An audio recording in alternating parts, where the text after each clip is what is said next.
आज मैं बात करूंगा एमटीएफ के बारे में। एमटीएफ के मतलब मार्जिन ट्रेडिंग फंड के बारे में। Margin trading fund forex money provide करता है ब्रोकर। ब्रोकर के थ्रू आप फॉरेक्स मनी यूज कर सकते हैं।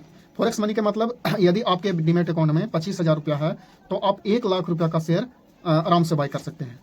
और ये हर एक ब्रोकर के द्वारा दिया जाता है। जैसे एंजल वन हो गए, ग्रो हो गए, धन हो गए, ये सब क्या है कि मतलब अपना अपना लिस्ट जारी करते हैं, स्टॉक लिस्ट।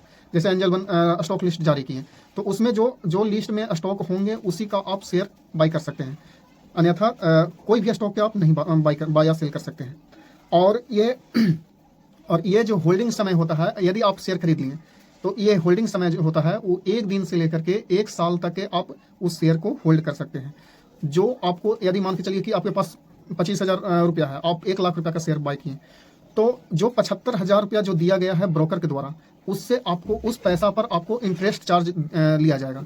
और वो इंटरेस्ट चार्ज होगा 10% से लेकर के 18% तक के वो चार्ज आपसे लिया जा सकता है।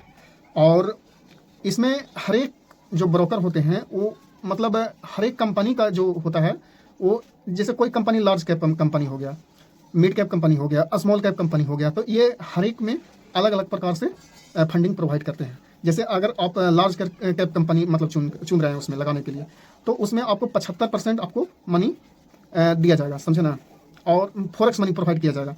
और यदि आपके पास मिड कैप के है तो उसमें 70% दिया जाएगा, और यदि स्मॉल कैप है तो उसमें 65% मनी दिया जाएगा। इसका एक जो मार्जिन ट्रेडिंग फंड जो है, इसका एक दूसरा नाम भी है, आप लोग सुने होंगे।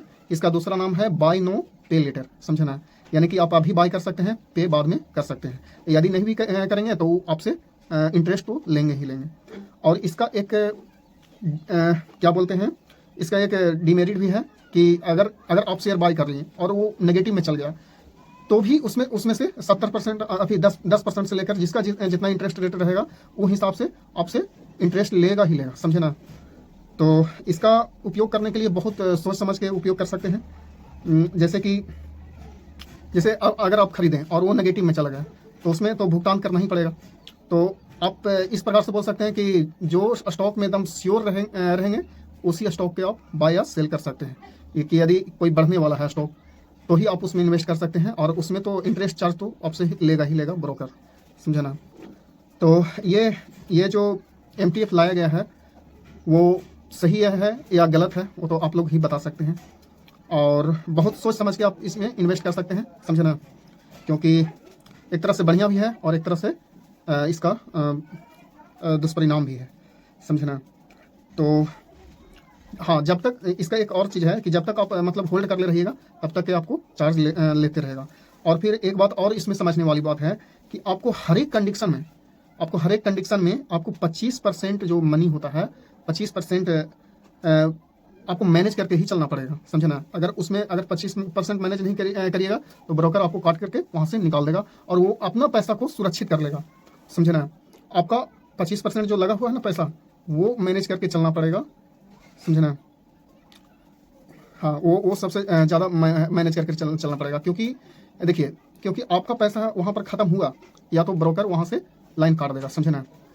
तो आप अपना पैसा मतलब कुल मिलाकर कहने का मतलब ये है कि आप अपना जो प्रेडिक्शन है, जो स्टॉक में आप बाय करना चाहते हैं, जो मार्जिन लेकर के बाय करना चाहते हैं, वो एकदम श्योर रहना चाहिए, समझे ना।